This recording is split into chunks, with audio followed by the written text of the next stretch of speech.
Hi, hello, ನಮಸ್ತೆ. ಎಲ್ಲರೂ ಹೇಗಿದ್ದೀರಾ? ಚೆನ್ನಾಗಿದ್ದೀರಾ ಅಂತ ನಾನು ಅಂದ್ಕೊಂಡಿದ್ದೀನಿ. ಯಾಕಂದರೆ ನಾನು ಮತ್ತು ನಮ್ಮವ್ರು ಚೆನ್ನಾಗಿದ್ದಾರೆ. ನೀವು ಮತ್ತು ನಿಮ್ಮವರೆಲ್ಲ ಹೇಗಿದ್ದೀರಾ ಅಂತ ಕೇಳ್ತಾ ಇವತ್ತಿನ ಬಿಗ್ ಬಾಸ್. ಇವತ್ತಿನ ಬಿಗ್ ಬಾಸಲ್ಲಿ ಭವ್ಯ, ಮಂಜು ಮತ್ತು ರಜತ್ ಅವರ ಕಡೆಯಿಂದ ಆ, ಅವರ ಅಭಿಮಾನಿಗಳು ಬಂದರು. ಅವರ ಅಭಿಮಾನಿಗಳು ಅಂತ ಹೇಳೋದಕ್ಕಿಂತನೂ ಅಭಿಮಾನಿಗಳು ಬಂದಿದ್ದರು, ಎಲ್ಲರ ಅಭಿಮಾನಿಗಳು ಆದರು ಅಂತಲೇ ಹೇಳ್ಬೋದು. ಸೊ ಇಲ್ಲಿ ಭವ್ಯ ಅವರ ಸೆಂಟಿಮೆಂಟು ಆ್ಯಕ್ಚುಲಿ ನನಗೆ ನಾನು ಹೇಳಬೇಕು ಅಂತ ಇದ್ದೆ ನಿನ್ನೆ. ಸೊ ನಾನು ಅವರನ್ನು ಪರ್ಸ್ನಲ್ ಆಗಿ ಟಾರ್ಗೆಟ್ ಮಾಡ್ತಾ ಇಲ್ಲ. ಬಟ್ ನನ್ಗೆ ಅನಿಸಿದ್ದನ್ನು ನಾನು ಹೇಳ್ತಾ ಇದ್ದೇನೆ. ಸೊ ಅವರು ಸಿಂಪತಿ ಗಿಟ್ಟಿಸ್ಕೊಳ್ಳೋಕ್ಕೆ ಪ್ರಯತ್ನ ಪಟ್ಟರು ಅಂತ ಎಲ್ಲೋ ಅನಿಸ್ತು ನನಗೆ. ಯಾಕಂದರೆ ಮೊನ್ನೆ ಹೇಳಿದರು ಅವರಿಗೆ ಕಪ್ ಗೆಲ್ಲೋಕೆ ಎಷ್ಟು ಇಂಪಾರ್ಟೆಂಟ್ ಅಂದರೆ ಅಪ್ಪನ ವಾಯ್ಸ್ ಹೋಗಿದೆ ಆ ಥರ ಎಲ್ಲ ಹೇಳಿದರು. ಅಂದರೆ ಅವರು ಹೇಳೋ ರೀತಿ ಹೆಂಗಿತ್ತು ಅಂದರೆ ಅಪ್ಪನಿಗೆ ವಾಯ್ಸೇ ಬರಲ್ಲ ಅನ್ನೋ ರೀತಿಯಲ್ಲಿ ಇತ್ತು. ಬಟ್ ಅವರ ತಂದೆಯವರು ಬಂದುಬಿಟ್ಟು ತುಂಬ ಚೆನ್ನಾಗಿ ಮಾತಾಡಿದರು. ಸೊ ಎಲ್ಲ ಕಡೆ ಟ್ರೋಲ್ ಆದಾಗ ನನಗೂ ಅನಿಸಿತ್ತು, ನಾನು ಯಾಕೆ ಹೇಳಲಿಲ್ಲ ಅನ್ನೋ ಒಂದು ಫೀಲ್ ಇತ್ತು ನನಗೆ.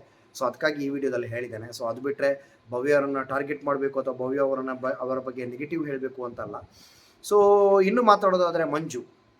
ಸೊ ನಾನು ಯಾವಾಗಲೂ ಹೇಳ್ತಾ ಇರೋವಾಗೆ ಆ ಮನುಷ್ಯ ಒಂದು ಡಿಫ್ರೆಂಟ್ ಮನುಷ್ಯ. ಯಾಕಂದರೆ ಆ ಬಿಗ್ ಬಾಸ್ಗೆ ಹೇಳಿ ಮಾಡಿದಂಥ ಮನುಷ್ಯ 2 ವಾರದ ಕೆಳಗಡೆ ಅಥವಾ ಲಾಸ್ಟ್ ವೀಕಲ್ಲಿ ತ್ರಿವಿಕ್ರಮ್ ಅವರು ಒಂದು ಮಾತು ಹೇಳ್ತಾರೆ. ಮಂಜು ಅವರಿಗೆ ಗ್ರೇ ಏರಿಯಾ ಕಿಂಗ್ ಅಂತ ಬಂದಿರೋದು ಕಿಚ್ಚ ಸುದೀಪ್ ಅವರು ಎಲ್ಲೋ ಒಂದು ವೀಕೆಂಡಲ್ಲಿ ಹೇಳಿರೋ ಮಾತು. ಅದನ್ನು ಎಲ್ಲರೂ ಗ್ರೇ ಏರಿಯಾ ಕಿಂಗ್ ಅಂತ ಹೇಳಿದರು ಅಂತ. ಸೊ ಈ ಮಾತನ್ನು ಬಿಗ್ ಬಾಸ್ ಇಂದು ಸುಳ್ಳು ಮಾಡಿದರು. ಅಂದರೆ ಒಂದು ವರ್ಡಿಂಗ್ ಹೇಳಿದರು ಬಿಗ್ ಬಾಸ್. ಹೆಂಗೆ ಹೇಳಿದರು ಅಂದರೆ, ನಾನು ಕೊಟ್ಟಂಥ ಎಲ್ಲ ಆಟಗಳನ್ನು ಎಲ್ಲೂ ಅಂದರೆ ಒಂದು ಆಟದ ನಿಯಮವನ್ನು ಮುರಿಯದೆ ಅಂದರೆ ಒಂದು ಗ್ರೇ ಏರಿಯಾ ಕಿಂಗ್ ಆಗಿ ಹೊರ ಹೋದಂತಹ ಮಂಜು, ಅಂದರೆ ಹೊರ ಬಂದಂತಹ ಮಂಜು ಅವರನ್ನು ಹೊಗಳಿದ ರೀತಿ ನನಗೆ ತುಂಬ ಇಷ್ಟ ಆಯಿತು. ನಿನ್ನೆ ಒಂದು ತ್ರಿವಿಕ್ರಮ್ ಅವರ ಬಗ್ಗೆ ಹೇಳಿದ್ದು ನನಗೆ ತುಂಬ ಖುಷಿಯಾಗಿತ್ತು. ಇವತ್ತು ಮಂಜು ಅವರ ಬಗ್ಗೆ ಹೇಳಿದ್ದು ನನಗೆ ಇಷ್ಟ ಆಯಿತು. ಸೊ ಇನ್ನು ಬಿಗ್ ಬಾಸ್ನ ಗೂಳಿ ರಜತ್ ಅವರು ಎಲ್ಲಿದ್ರು ಗೂಳಿ ಅಂತಲೇ ಹೇಳ್ಬೋದು. ಯಾಕಂದರೆ ಫೈರ್ ಬ್ರ್ಯಾಂಡು ಅವರು ಎಲ್ಲಿ ಹೆಂಗೆ ಮಾತಾಡಬೇಕು ಅಂತ ಬಿಗ್ ಬಾಸ್ ಹೇಳಿದರು. ಹೆಂಗೆ ಮಾತಾಡ್ತಾರೋ ಗೊತ್ತಿಲ್ಲ, ಬಟ್ ಮಾತಾಡ್ತಾರೆ. ಅವರು ಮುಂದ್ಗಡೆ ಇರೋರು ಏನು ನಾವು ಯೋಚನೆ ಮಾಡ್ತೀವಿ ಅಂತಲೂ ಅಂದ್ಕೊಳ್ಳಲ್ಲ. ಜಸ್ಟ್ ಏನು ಅನಿಸ್ತೋ ಅದನ್ನು ಡೈರೆಕ್ಟಾಗಿ ಹೇಳ್ತಾರೆ. ಸೊ ಗೂಳಿ ಅಂತಲೇ ಹೇಳ್ಬೋದು. ಸೊ ನನ್ನ ಪ್ರಕಾರ ಬಿಗ್ ಬಾಸ್ ನನ್ನ ಒಂದು ಮೈಂಡಲ್ಲಿರೋರು ಬಿಗ್ ಬಾಸ್ ತ್ರಿವಿಕ್ರಮ್ ಇಲ್ಲ ಅಂದರೆ ಮಂಜು ಅವರು ಗೆಲ್ಬೋದು ಅಂತ. ಸೊ ನಿಮಗೆ ಯಾರು ಗೆಲ್ಬೋದು ಅಂತ ಅನಿಸುತ್ತೆ? ದಯವಿಟ್ಟು ಕಮೆಂಟ್ ಮೂಲಕ ತಿಳಿಸಿ. ಸೊ ಇನ್ನೊಂದು ಟ್ರೆಂಡಿಂಗಲ್ಲಿರೋ ನ್ಯೂಸ್ ಏನಂದರೆ, ಧನರಾಜ್ ಅವರು ಹೊರಗಡೆ ಬಂದ ಮೇಲೆ ಧನರಾಜ್ ಅವರು ಹೊರಗಡೆ ಬರುವಂಥ ಕ್ಯಾಂಡಿಡೇಟ್ ಅಲ್ಲ ಅಂತ. ಯಾರು ಎಷ್ಟು ಒಪ್ಕೊಳ್ತಿರೋ ಇಲ್ವೋ ಗೊತ್ತಿಲ್ಲ. ನಾನು ಪ್ರತಿಯೊಂದು ಧನರಾಜ್ ಅವರು ಹೋದ್ಮೇಲೆ ಪ್ರತಿಯೊಂದು ವಿಡಿಯೋದಲ್ಲಿ ಹೇಳ್ತಾ ಇದ್ದೇನೆ, ಧನರಾಜ್ ಅವರು ಫೈನಲಲ್ಲಿ ಇರಬೇಕಿತ್ತು. ಸೊ ಮೋಕ್ಷಿತ ಮತ್ತು ಭವ್ಯ ಅವರನ್ನು ಕಂಪೇರ್ ಮಾಡಿದ್ರೆ ಧನರಾಜ್ ಅವರು ನಿಜವಾಗ್ಲೂ ಇರಬೇಕಿತ್ತು. ಬಟ್ ಎಲ್ಲೋ ಒಂದು ಕಡೆ ಧನರಾಜ್ ಅವರ ಬ್ಯಾಡ್ ಲಕ್ ಅಂತ ಹೇಳಬೇಕು, ಧನರಾಜ್ ಅವರು ಹೊರಗಡೆ ಬಂದಿದ್ದಾರೆ. ಸೊ ಇನ್ನು ಉಳಿದಂತೆ ರಜತ್ ಅವರಿಗೆ ಇವಾಗ ಎಲ್ಲ ಕಡೆ ಅವರ ಹೆಸರು ಇರಬೇಕು ಅಂತ ಎಲ್ಲ ಕಡೆ ಹೆಸರನ್ನು ಅಂಟಿಸ್ತಾ ಇದ್ದಾರೆ. ನಿಜವಾಗ್ಲೂ ಯಾರನ್ನು ಮಿಸ್ ಮಾಡ್ಕೊಳ್ತಿರೋ ಗೊತ್ತಿಲ್ಲ. ಬಟ್ ನಾನಂತೂ ಆ ಬಿಗ್ ಬಾಸಲ್ಲಿ ಬರೋ ವಾಯ್ಸನ್ನು ಮಿಸ್ ಮಾಡ್ಕೊಳ್ತೇನೆ. ನಿಜವಾಗ್ಲೂ ಹೇಳ್ತಾ ಇದ್ದೇನೆ, ಇದೊಂದು ನಂದೊಂದು ರಿಕ್ವೆಸ್ಟ್ ಅಂತ ಅಂದ್ಕೊಳ್ಳಿ. ಯಾರಿಗಾದರೂ ಆ ಮನುಷ್ಯ ಯಾರು ಅಂತ ಗೊತ್ತಿದ್ರೆ ಆ ಫೋಟೋ ಅಥವಾ ಅವರ ವ್ಯಕ್ತಿಯನ್ನು ವೈರಲ್ ಮಾಡಬೇಕು. ಯಾಕಂದರೆ ಆ ವ್ಯಕ್ತಿ ಕಳೆದ ಕೆಲವು ಸೀಸನ್ಗಳಲ್ಲಿ ಮಾತಾಡುವಂಥ ಆ ವಿಧಾನ ಆಗಿರ್ಬೋದು.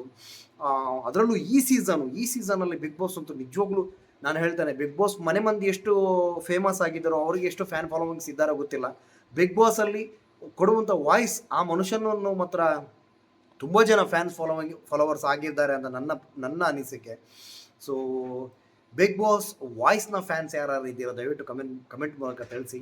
ಸೊ ಹಾಗೆ ನನಗೆ ಇವತ್ತಿನ ಬಿಗ್ ಬಾಸಲ್ಲಿ ಮಂಜು ಅವರು ಒಂದು ಕಡೆ ಕೂತ್ಕೊಂಡು ಹೇಳ್ತಾರೆ, ಅಂದರೆ ಶೇವಿಂಗ್ ಮಾಡೋರು, ಅಂದರೆ ಕಟಿಂಗ್ ಮೇಲೆ ಮಾಡೋರು ಯಾಕೆ ಬರಲಿಲ್ಲ, ಇನ್ನೂ ಬರಬೇಕಿತ್ತಲ್ಲ ಇಷ್ಟರವರೆಗೆ ಅಂತ.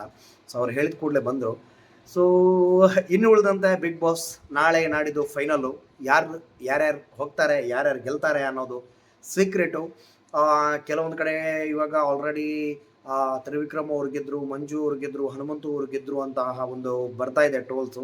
ಸೊ ಹನುಮಂತು ಅವರು ಯಾಕೆ ಗೆಲ್ಲಲ್ಲ ಅಂತ ಹೇಳೋದಾದರೆ, ಹನುಮಂತು ಅವರು ಒಂದು ಮುಗ್ಧ ಜೀವಿ ಅಂತಲೇ ಹೇಳ್ಬೋದು. ಅಂದರೆ ಮುಗ್ಧತೆಯಿಂದ ಇರೋರು.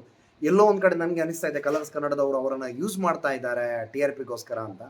ಒಂದು ವೇಳೆ ಅವರನ್ನು ಗೆಲ್ಲಿಸಿದರೆ ಅಥವಾ ಜನರ ವೋಟಿಂಗ್ ನೋಡುವಾಗ ಮಂಜು, ತ್ರಿವಿಕ್ರಮ್ ಮತ್ತು ಹನುಮಂತು ಅವರು ಟಾಪ್ 3ಯಲ್ಲೇ ಇದ್ದಾರೆ. ಸೊ ಅವರ ಮೂವರಲ್ಲಿ ಯಾರಾದರೂ ಗೆದ್ದರೆ ನೋಡಬೇಕು ಯಾರು ಗೆಲ್ತಾರೆ ಅನ್ನೋದು. ಸೊ ನನ್ನ ಪ್ರಕಾರ ಆಟದ ವಿಷಯದಲ್ಲಿ ಕಂಪೇರ್ ಮಾಡಿದರೆ ಮಂಜು ಅವರು ಟಾಪಲ್ಲಿ ಬರ್ಬೋದು.